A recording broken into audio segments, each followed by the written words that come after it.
Meus queridos irmãos e amigos da TV Caminho Livre, graça e paz do Senhor Jesus.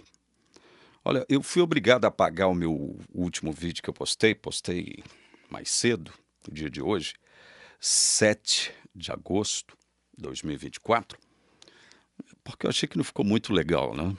Eu acho que eu li demais, né, o relato do sonho que Ellen White teve com o seu falecido esposo, Tiago White.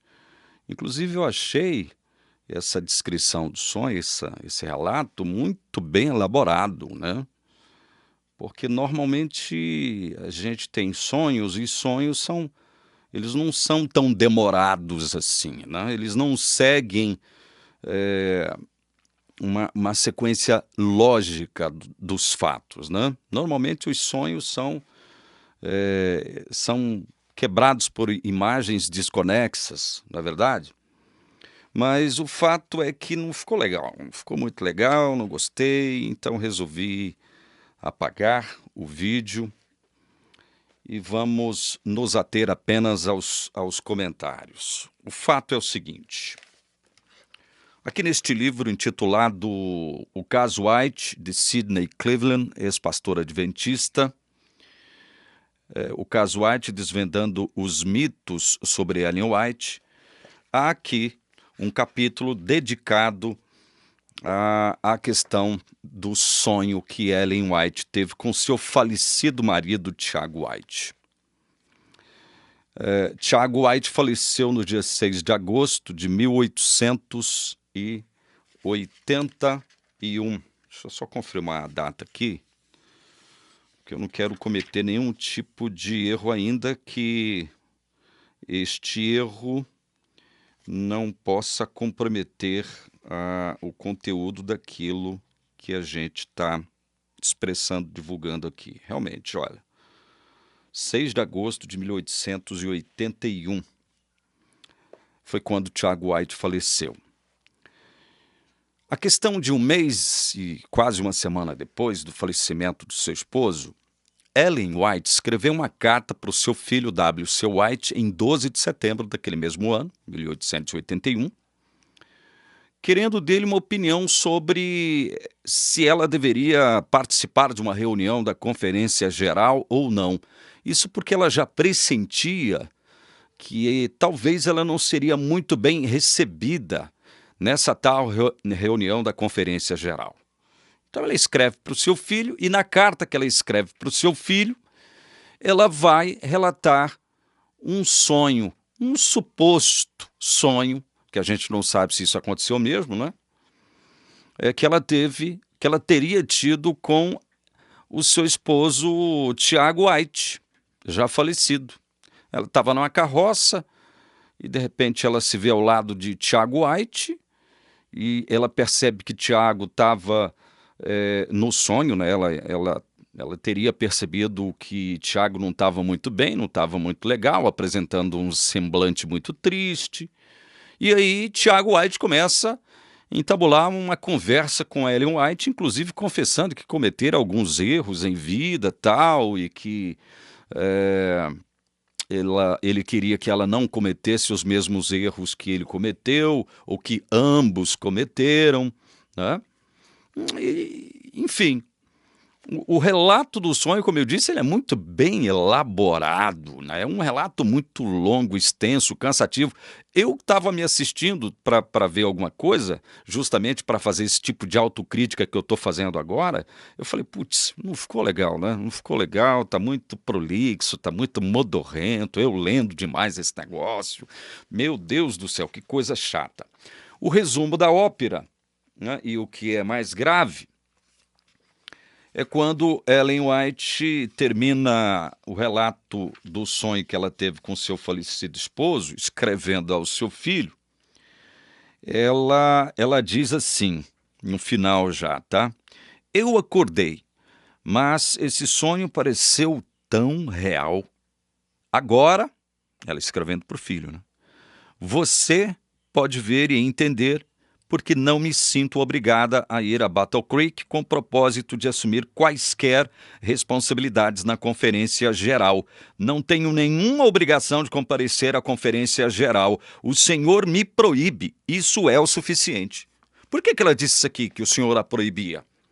Por causa daquilo que Tiago White disse a ela. Tiago White teria dito a ela, teria aconselhado a senhora White a não frequentar com aquela frequência regular com a qual eles faziam as reuniões da Conferência Geral da Igreja Adventista. Ele desaconselhou, teria desaconselhado ela a fazer isso. Então, ela interpretou esse diálogo que ela teve com o defunto, no sonho, como sendo palavra de Deus, como sendo a própria voz de Deus.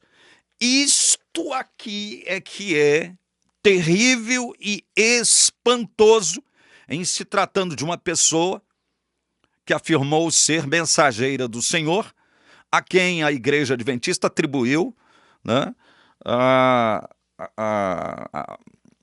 como é que fala, gente? Eu perdi o termo aqui agora. A quem a Igreja Adventista chamou de profetisa, né?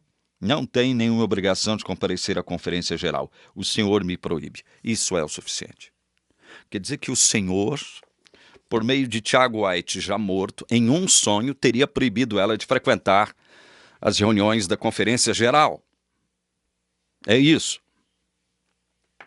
Vem cá. Aqui, ó. Presta atenção. A Igreja Adventista, ela tem uma crença na questão dos mortos que, na minha modesta opinião, é bíblica. Está de acordo com a palavra de Deus. Quando eu digo isso, não estou querendo dizer que quem não crê da forma como os adventistas creem está perdido, está errado, precisa corrigir, não sei o quê. Não, eu nunca tratei desse tema aqui porque tenho certeza, ele não é um tema que nós podemos caracterizá-lo como condição sine qua non. Ou seja, ele não é condição de salvação. O fato de eu aceitar ou não a doutrina da imortalidade da alma não significa que eu estou com a minha salvação garantida no caso de aceitar ou perder a minha salvação no caso de rejeitar.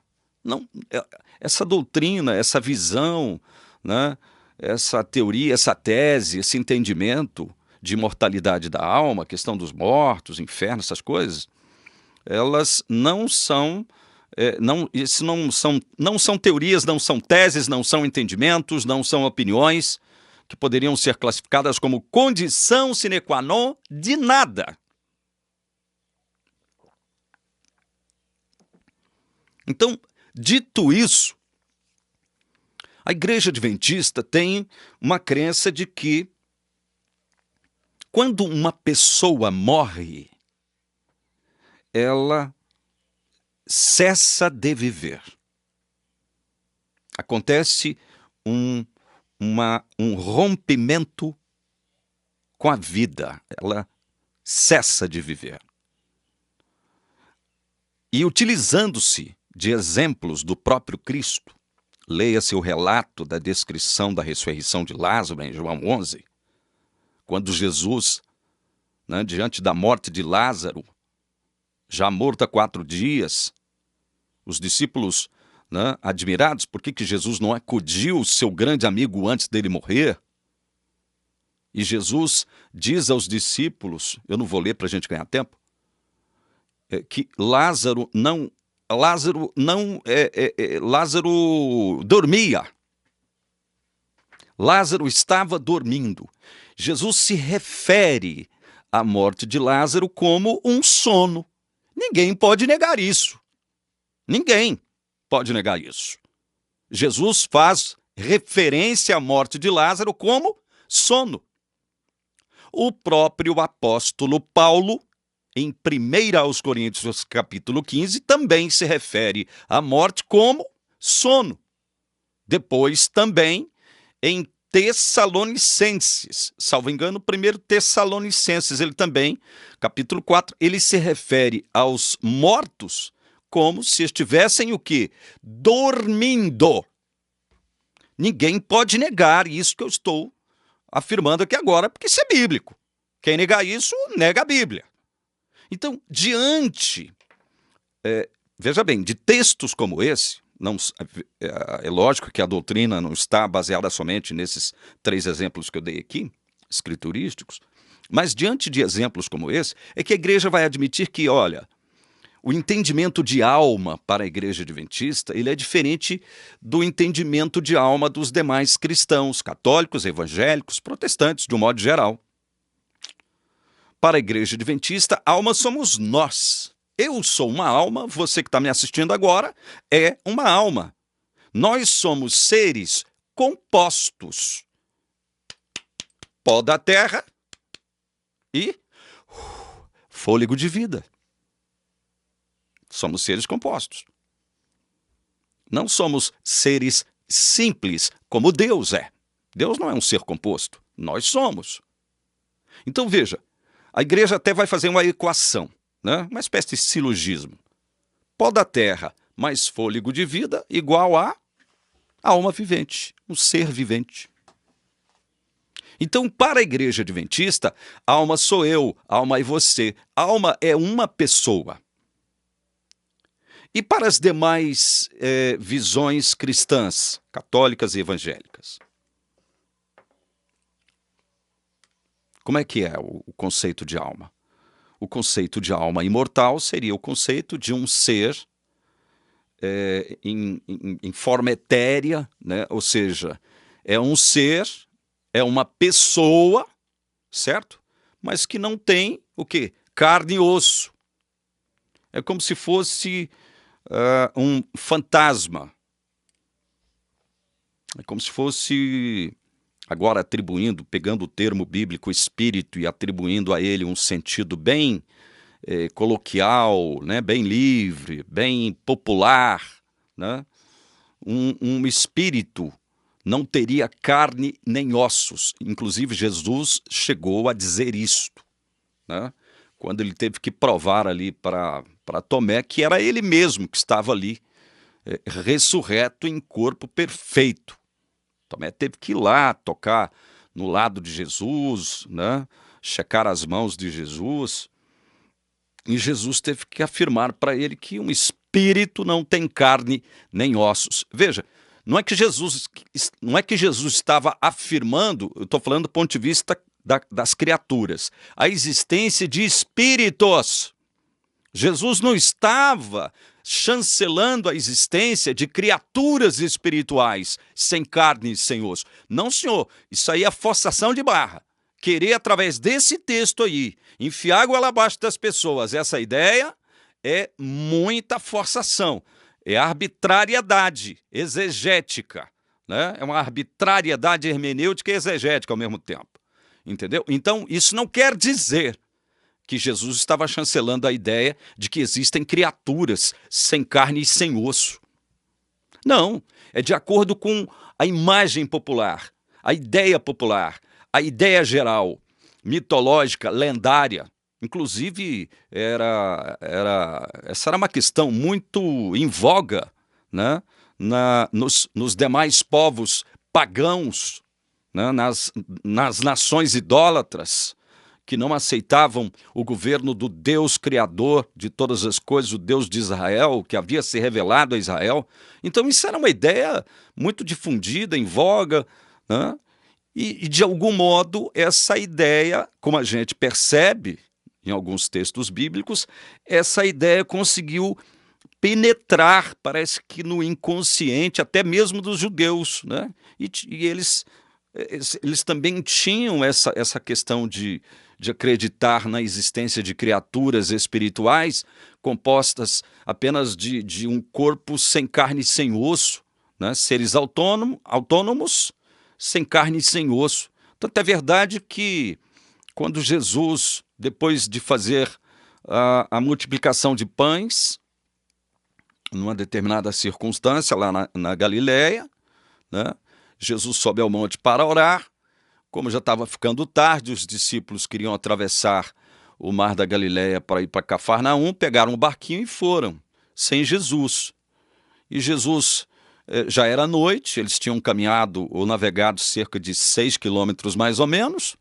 O barco foi açoitado por um vendaval, uma ventania, parecia até que eles iam naufragar ali, né?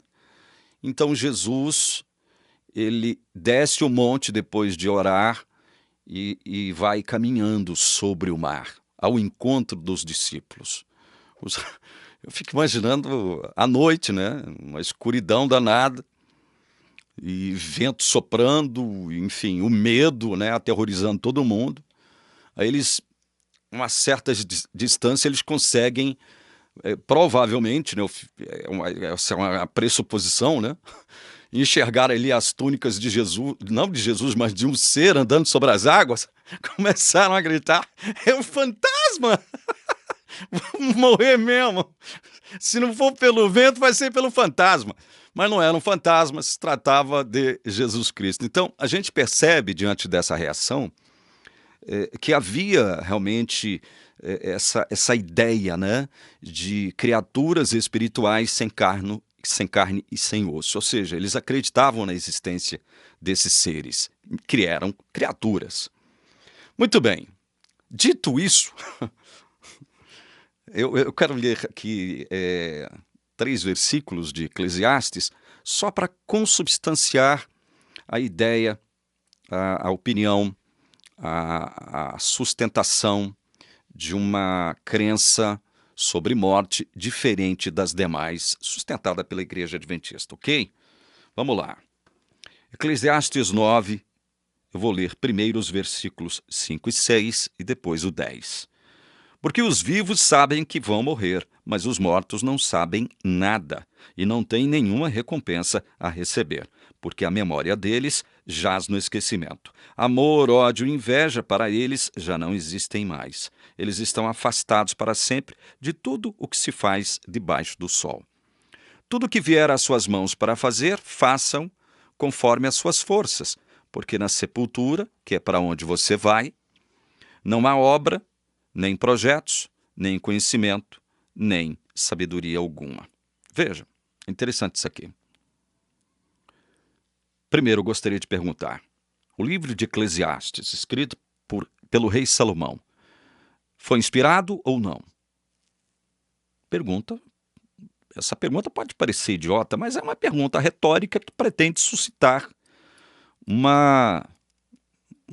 exercício, né, mental em você. O livro de Eclesiastes foi inspirado pelo Espírito Santo de Deus ou não? Sim ou não? Veja, eu acredito que sim. É por isso que ele está no cânon.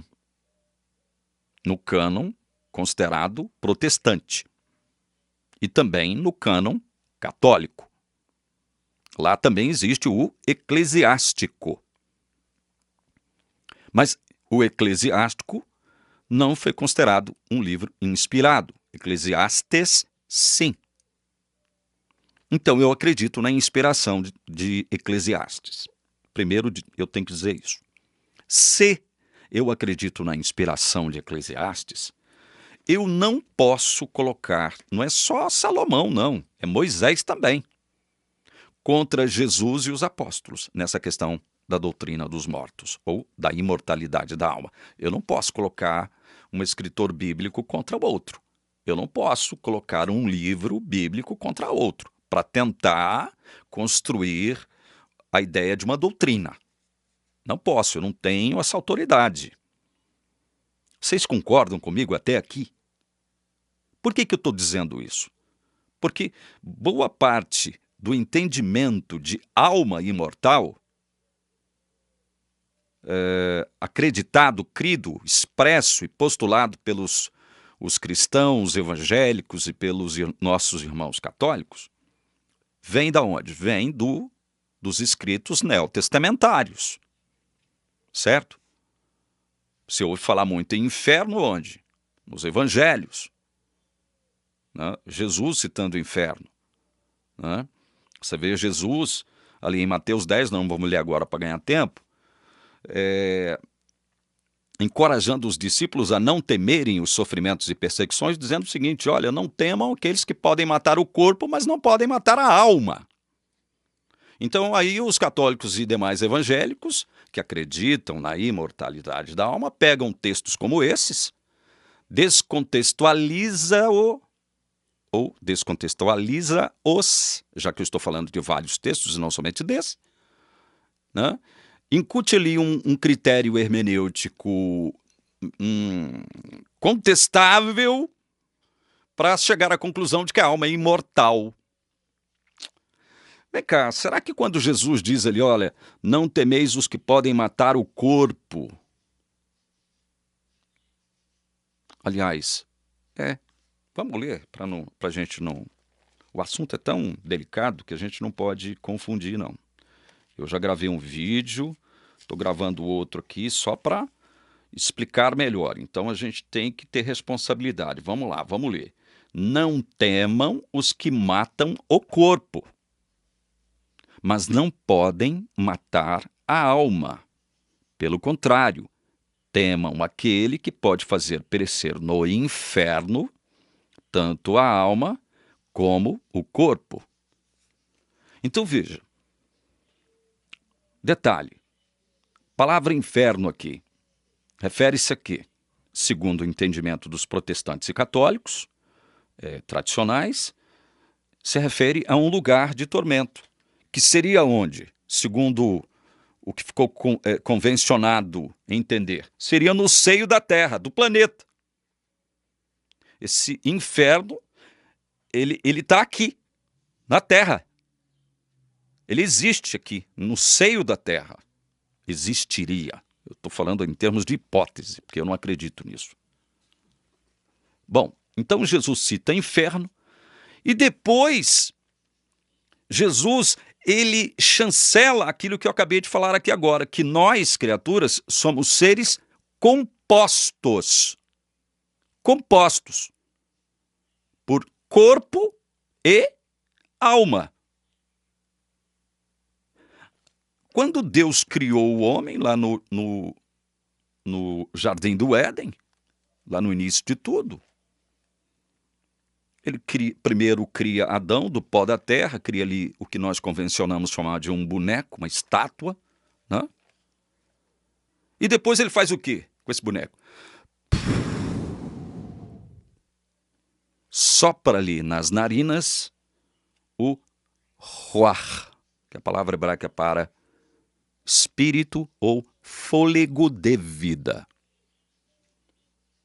E Jesus aqui, em Mateus 10, 28, ele corrobora esta ideia de Moisés. Por que ele corrobora? Porque lá também há uma composição dupla, né? Composição dupla. Corpo, ou seja, pó da terra, o boneco, a estátua feita da terra, né? Com o quê? O fôlego de vida. É a associação desses dois elementos, um terreno, outro divino, porque saiu do próprio Deus, diga-se de passagem. Esses elementos juntos, eles formam o quê? Um ser vivente, uma alma vivente. Então, aqui em Mateus 10, 28, será que não... Veja, eu estou colocando tudo na questão do será. Será que não seria possível Jesus entender esse conceito expresso por ele aqui como alma no nosso português, lá no grego tá psiken?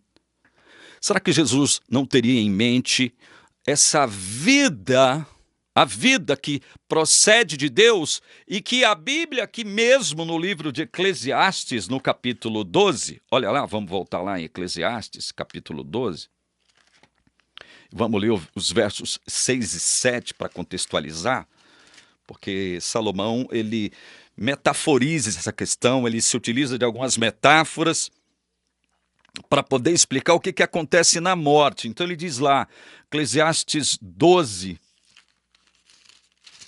Eclesiastes 12, versículos 6 e 7. Lembre-se do seu Criador antes que se rompa o fio de prata. É morte. E depois ele diz o quê?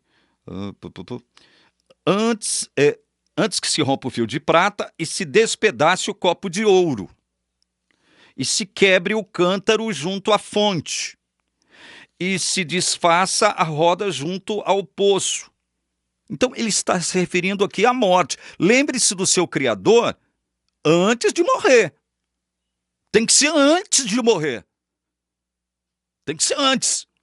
Porque ele diz aqui no verso 7, e o pó volte à terra, né? Ou seja, antes também, né? Que o pó volte à terra, e antes também, né? O pó volte à terra de onde veio, e antes também de o Espírito volte a Deus que o deu.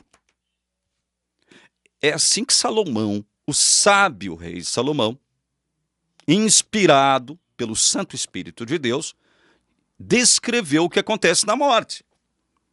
Então, será que não seria possível Jesus, em Mateus 10, 28, estar se referindo à alma enquanto um conceito que signifique vida proveniente de Deus, fôlego de vida, que volta para ele quando um ser carnal morre?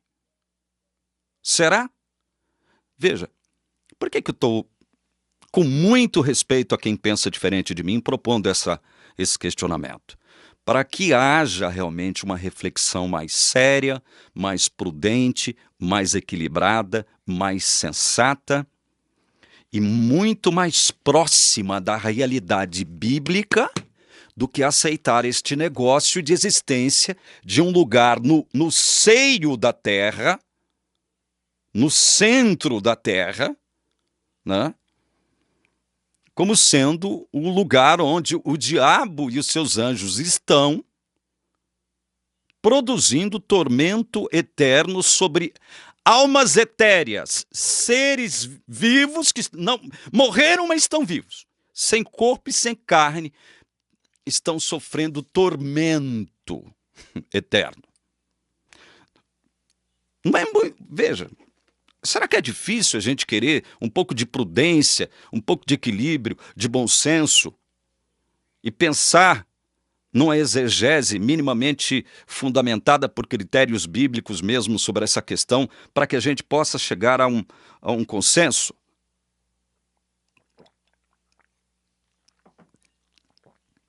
Então, meus queridos, por que eu estou falando sobre isso aqui? Ellen White, sonhando com o marido morto. E o marido morto teria, em nome de Deus, orientado, aconselhado, exortado Ellen White a fazer isso e a deixar de fazer aquilo. E ela recebe isso como o quê? Como mensagem de Deus. Eu pergunto, há coerência nisso? Há coerência? Uma profetisa de uma igreja que não admite a imortalidade da alma e que deixa bem claro que a comunicação com os mortos foi algo considerado por Deus como abominável. Isso está lá em Deuteronômio, capítulo 18. Há como chancelar isso como verdade? Será que você, meu irmão, estou falando com muito respeito, você que é adventista, minha irmã que é adventista, que porventura esteja me assistindo, será que você não para pensar nessa incoerência de Ellen White? Será que você vai aceitar isso facilmente, sem nenhum tipo de questionamento? Sem nenhum tipo de análise mais profunda? E olha, quem está falando aqui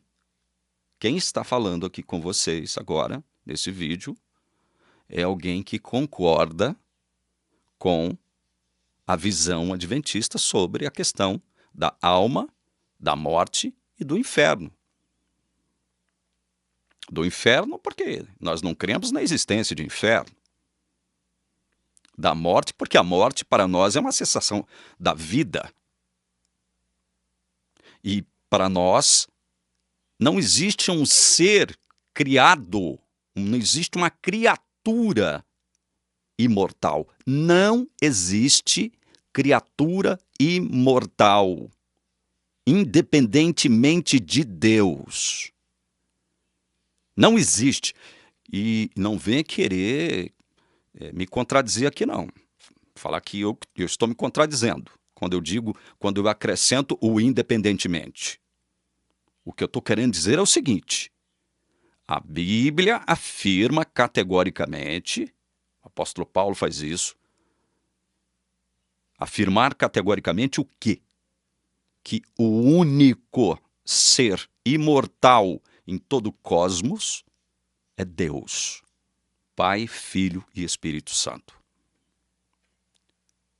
E acabou. Então quer dizer que a alma imortal, um pressuposto admitido por católicos e protestantes, ela é imortal no mesmo sentido em que Deus é imortal? Ela é imortal no mesmo sentido? Ou vocês... Veja, eu é porque não estudei esse assunto de conformidade com os demais protestantes. Esse assunto, não. Por isso que eu estou fazendo esses questionamentos aqui. Não de forma irônica, mas de forma séria. Ou ela é imortal no sentido de que, em algum período no passado, em algum período da eternidade passada, essas almas foram criadas por Deus. Olha, e se foram criadas por Deus, elas não podem ter vida autônoma. Para estarem supostamente vivas, em estado etéreo, ou seja, sem carne e sem osso, elas dependem ou dependeriam de Deus, que é o Senhor da vida. A vida vem dele, procede dele.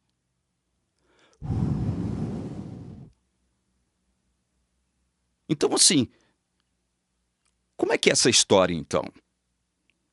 Quer dizer que, olha só, a alma do ímpio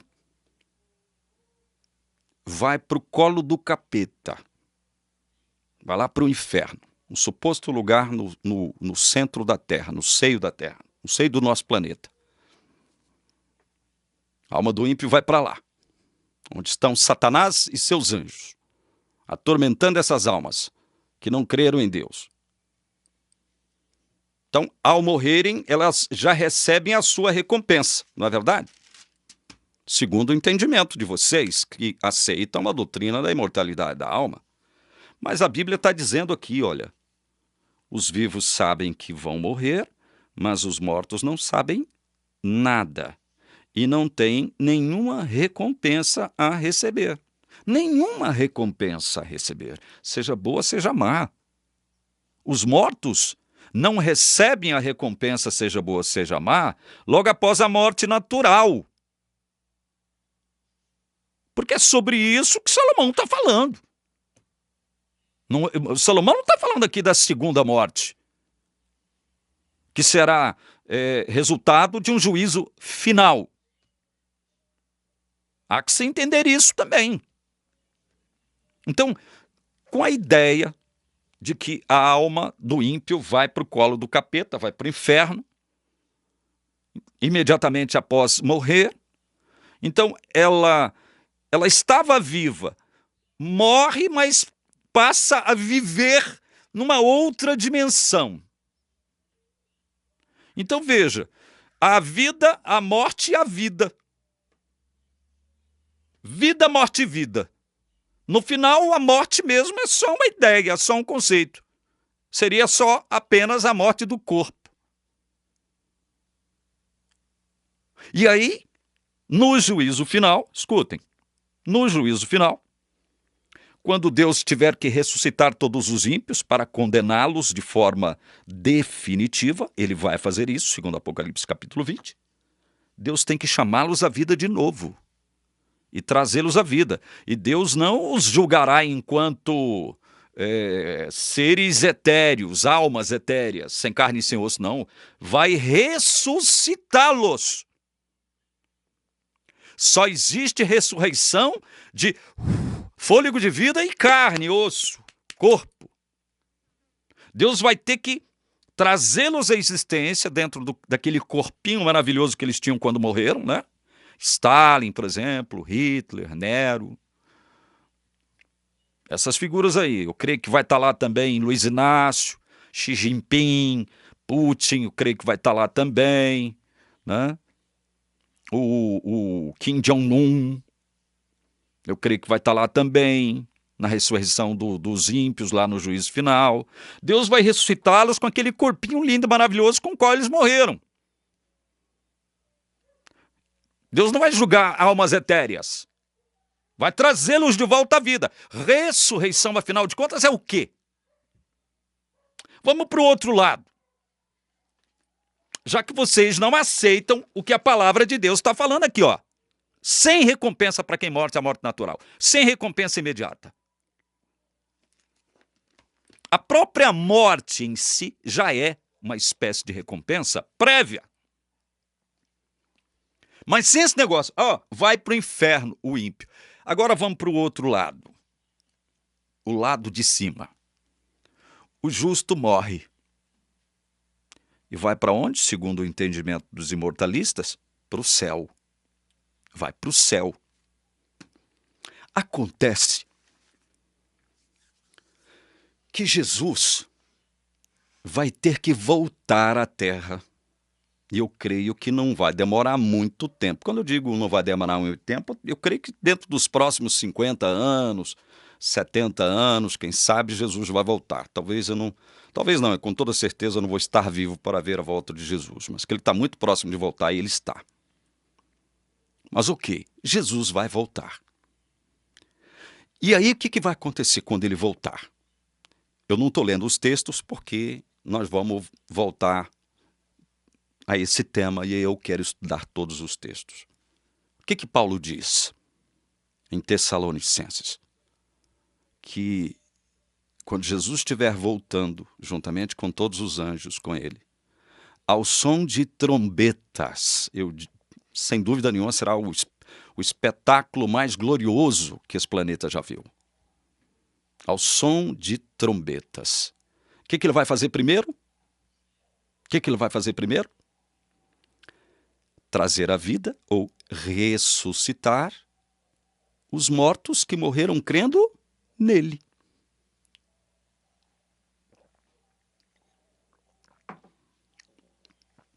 Porque esse é o sentido de ressurreição. Trazer de volta a vida. Ressuscitar. Então Jesus vai ter que fazer o seguinte, olha, para aquela cambada de almas etéreas lá no céu, que supostamente estariam lá. Ó, todo mundo reunido aqui. Eu vou ter que voltar à Terra, mas fiquem tranquilos, porque quando eu estiver chegando lá, eu vou ressuscitar a todos. Agora, vocês têm que descer todo mundo. Tem que descer todo mundo agora, lá para onde vocês morreram. Vocês já estão com isso, né, intuído aí nas vossas mentes etéreas. É até ridículo falar isso. Então, vocês vão descer, porque eu vou ressuscitá-los exatamente de onde vocês morreram, daquele lugar onde vocês morreram. Só que para isso vocês precisam descer de novo. Vocês precisam descer. Muitos vão descer para o mar, muitos vão descer para as cinzas, porque muitos viraram cinzas, jogados no rio, nos mares. E muitos vão descer, eu estou falando dos santos, muitos vão ter que descer para as sepulturas, não é? Como é que vocês acham que as sepulturas se abrirão?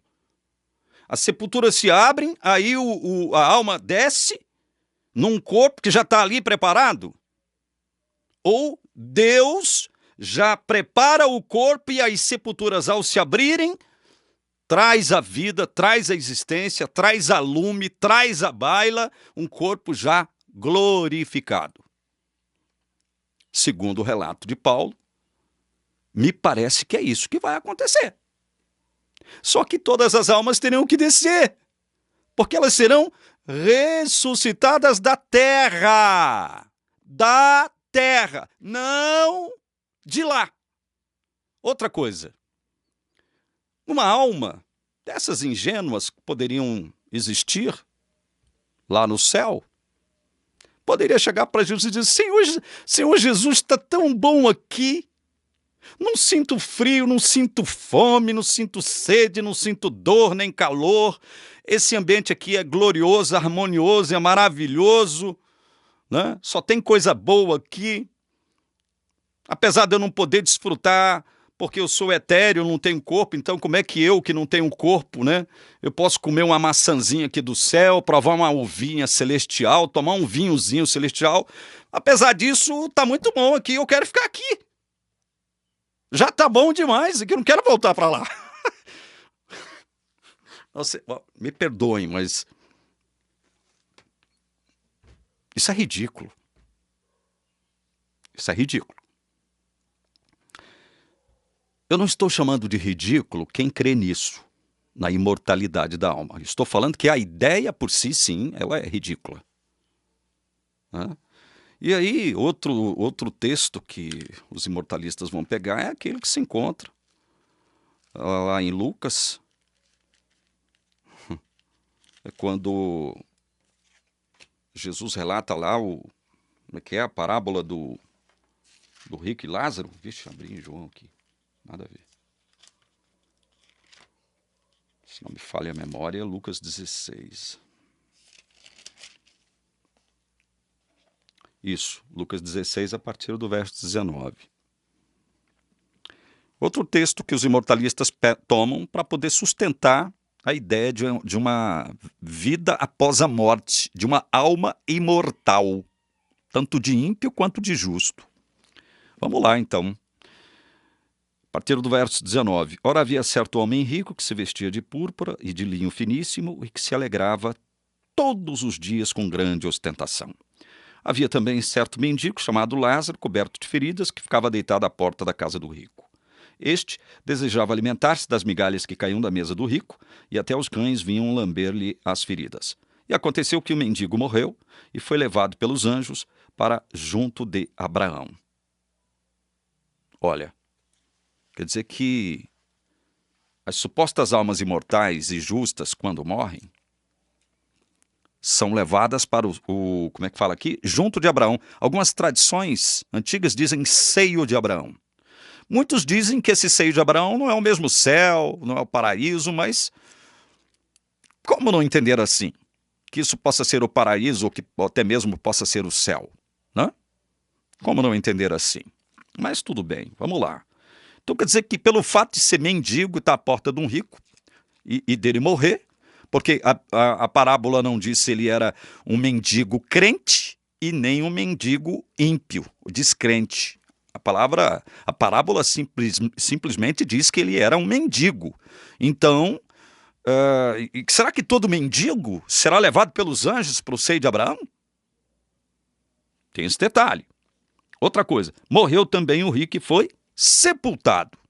Interessante. O mendigo foi levado pelos anjos para o seio de Abraão. O seio de Abraão supõe-se estar num lugar melhor, num paraíso, uma espécie de céu. Mas o rico, quando morre, foi sepultado. Isso quer dizer também que todo rico, quando morrer, vai ser sepultado. Sepultado, vai para debaixo da terra, porque isso significa ser sepultado. Vamos continuar. Verso 23. Olha, são questionamentos, tá? Que são de respostas fundamentadas na palavra. Verso 23. No inferno, quer dizer que foi sepultado o rico e ele foi para onde? Para o inferno. No inferno, estando em tormentos, o rico levantou os olhos e viu ao longe Abraão e Lázaro junto dele. Parem aqui. Quer dizer que lá do inferno, um rico, que foi para o inferno pelo simples fato de ser rico, pelo que a parábola está contando, é isso aí. Foi para o inferno. Quer dizer que estando lá no inferno, o rico faz isso aqui, ó. Levanta os olhos e vê Abraão. Lá do inferno ele consegue ver Abraão e Lázaro junto com ele, no bem bom. Enquanto isso ele está lá sofrendo as agruras do fogo, do tormento, do capeta. Mas do inferno ele consegue ver o seio de Abraão, o lugar onde Abraão está, que supostamente possa ser o paraíso. Ele consegue ver. Tem alguma possibilidade disso ser verdade?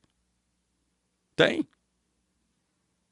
Tem alguma possibilidade do inferno estar tão próximo do céu que basta levantar a cabeça, um ser que já foi condenado, que está lá no inferno, levantar a cabeça que ele já começa a enxergar o céu?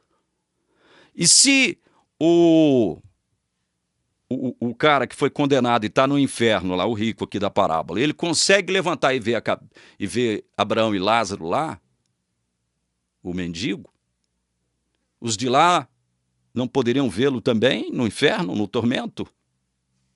Porque se um pode ver os outros podem ver o um. São questionamentos que eu estou fazendo. Parábola é parábola, gente. Isso aqui não tem nada a ver com realidade, factível, consistente, material. Então, verso 24. Então, gritando, o rico, né? Disse, pai Abraão. Opa! Então, ele era judeu, no mínimo, né? Ele era judeu, no mínimo. Para chamar Abraão de pai, ele era judeu. Pelo menos em Abraão ele cria, né? Tenha misericórdia de mim e mande que Lázaro molhe a ponta do dedo em água e me refresque a língua, porque estou atormentado neste fogo. A ponta do dedo em água. Veja, quem aqui já queimou a pontinha do dedo no fogo do fogão? Ou então numa panela quente no fogão, quando foi tirar, quando foi mexer ali. Você não tira imediatamente. Você consegue ficar 5 segundos com o dedinho ali, ó. 5 segundos. Põe o dedinho ali no fogo do fogão, ou então na panela quente que está lá no fogão. Conta 5 segundos. 1, 2, 3, 4, 5. Se você conseguir ficar 5 segundos, das duas, uma. Né? Ou você tomou uma como é que fala? Uma injeção que elimina a dor, né? Ou então você é aquela pessoa que não sente dor por possuir uma doença, não sei o nome da doença agora. Mas se você for uma pessoa normal, você não suportará ficar 5 segundos com a pontinha do dedo no fogo. Agora, o rico que morreu e foi para o inferno, ele todo estava sofrendo os tormentos do fogo infernal, do capeta. Aí, para aliviar a barra de estar sendo queimado vivo no fogo do inferno, ele pede que Abraão ordene a Lázaro, olha só, meu filho, eu vou despachar você ali para o inferno, mas é só por um momentinho, tá? Eu vou despachar você aqui do céu um pouquinho, você vai ter que ir lá para o inferno, mas é coisa rápida, porque você vai molhar seu dedinho na água. Vai com esse dedinho, meu filho. Vai lá pro inferno um pouquinho e toca como é que ele pediu aqui? Molha a ponta do dedo em água e me refresca a língua. Aí você, com esse dedinho molhado, você vai tocar somente a língua daquele que está sofrendo lá no mármore do inferno. Toca só a língua dele para resolver o problema dele. Para ele não dizer que a gente não teve misericórdia dele depois da morte dele. Mas você vai voltar rapidinho, tá? Mas é coisa rápida. Pode ir lá para o inferno, meu filho. Vai lá no inferno. Volta para lá e depois você vem para cá rapidinho. Meu Deus do céu. Não, vocês estão brincando comigo. Vocês estão brincando comigo. Vocês levarem isso a sério, como se isso fosse uma realidade. Por que, afinal de contas, Jesus contou essa parábola? Para ensinar que há vida depois da morte? Para ensinar que a alma é imortal? Para ensinar a existência de um inferno e a existência de um céu? Para pessoas que morreram e recebem imediatamente a morte natural as suas respectivas recompensas? Quem fez o mal vai para o colo do capeta? Quem fez o bem é levado pelos anjos para o seio de Abraão? Vocês estão brincando comigo, né? Se vocês acreditarem nessa potoca. Vocês estão brincando comigo. Eu sou agressivo nesse modo de falar porque, olha, é brincadeira. Não dá para aceitar isso aqui, gente. Vocês estão de brincadeira. Eu me recusei a assistir o vídeo que foi postado pelo... Eu não sei quando esse vídeo foi postado, pelo eminente homem de Deus, teólogo respeitado, pastor, amado, respeitado Augustus Nicodemos. É um homem de Deus, eu respeito esse homem demais da conta, já li alguns livros dele, já pastoreou a igreja presbiteriana aqui da minha cidade, de Goiânia, a primeira igreja presbiteriana de Goiânia. Mas não dá para acreditar em Augustus Nicodemos quando ele fala sobre a realidade do inferno.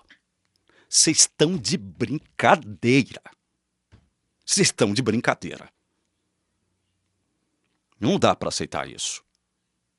Ou então, nós temos que pegar uma parte da Bíblia somente, né? Pega o Novo Testamento somente, rasga o Velho, joga fora, meu filho. Joga o Velho Testamento fora. E não é só isso, não.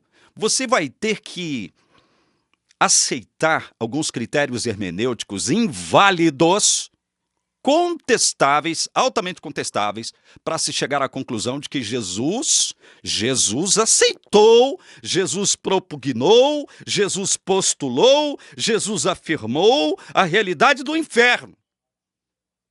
Vocês estão de brincadeira.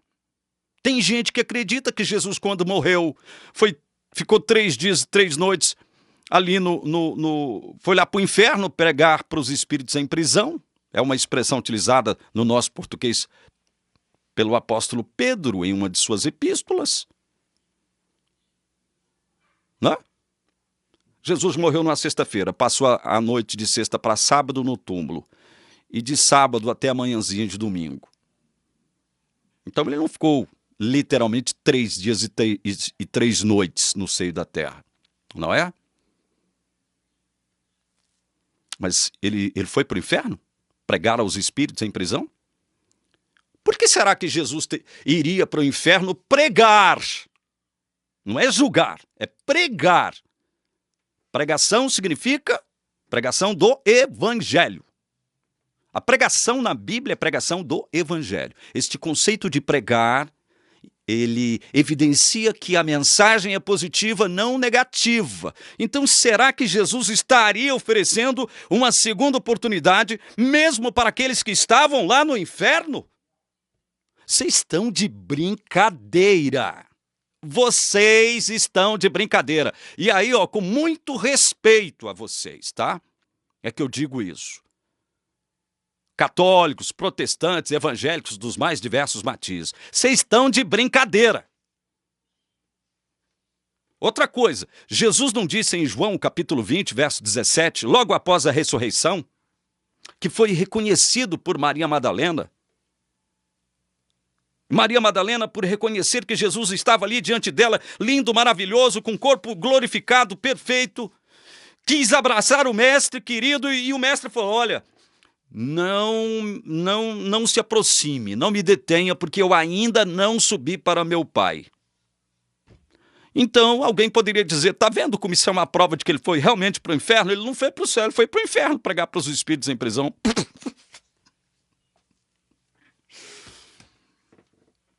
Então, meus queridos, eu sem querer já comecei o negócio aqui, né?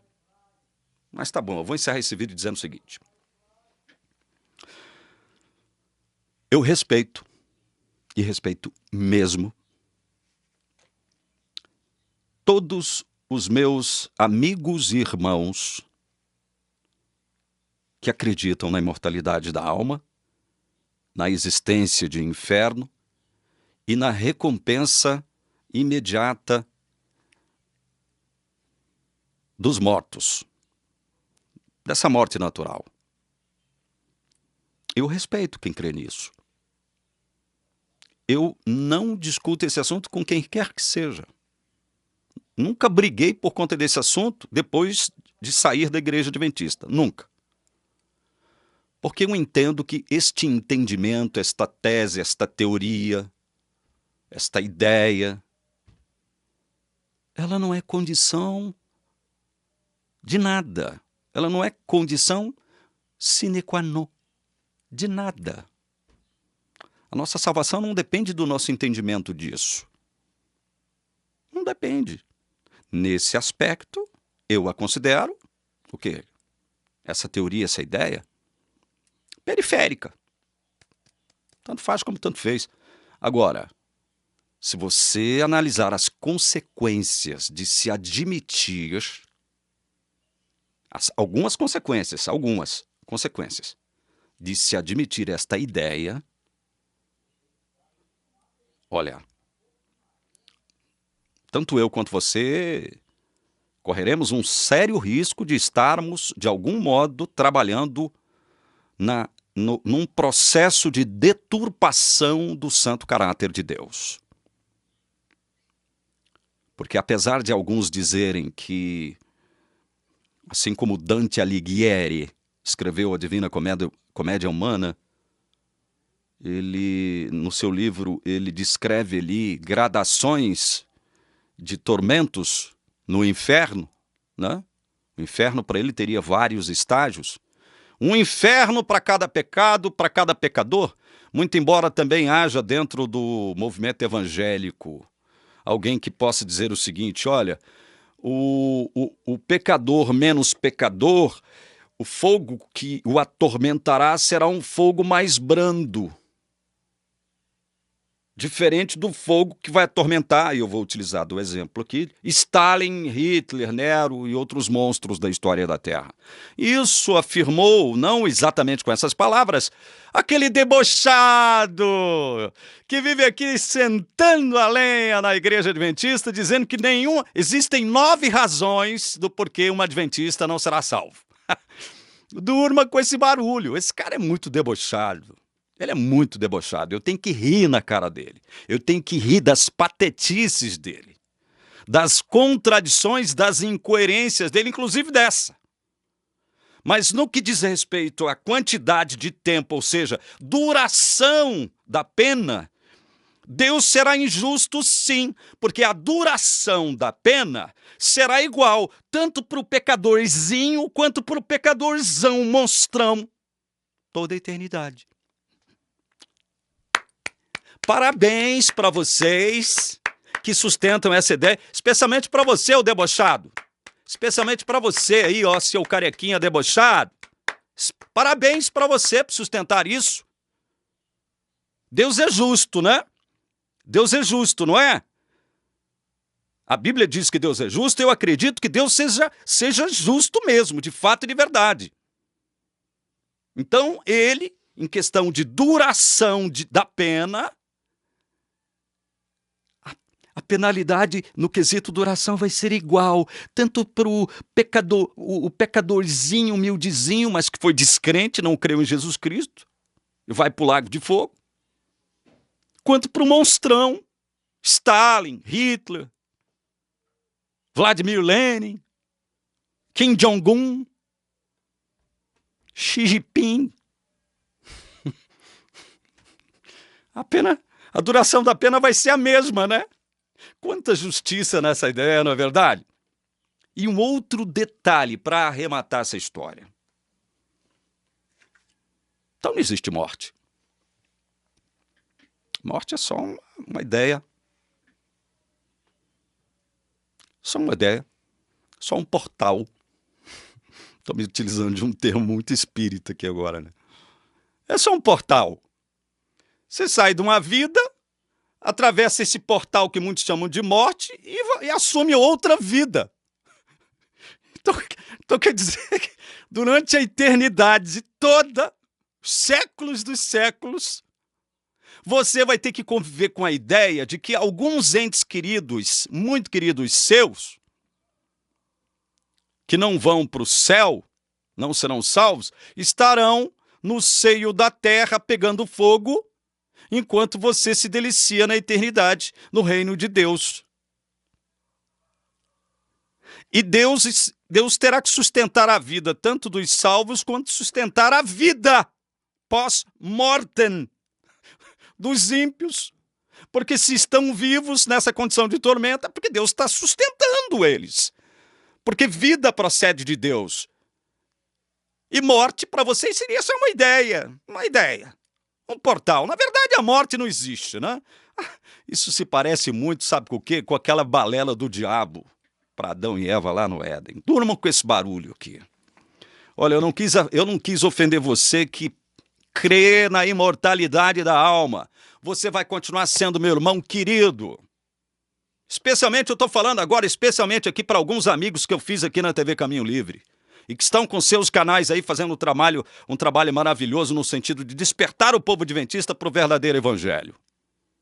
Eles creem na imortalidade da alma. Eles passaram a crer na imortalidade da alma. São meus irmãos, são meus amigos queridos e amados. Nós não vamos brigar, não vamos discutir por isso. Vou continuar gostando deles do mesmo jeito, do mesmo jeitinho. O fato de eu não crer na imortalidade da alma não vai afetar a nossa amizade, a nossa relação fraterna cristã. Não preciso citar nome, porque vocês sabem a quem eu estou me referindo, não é verdade? Que Deus abençoe a todos vocês em nome de Jesus. Amém.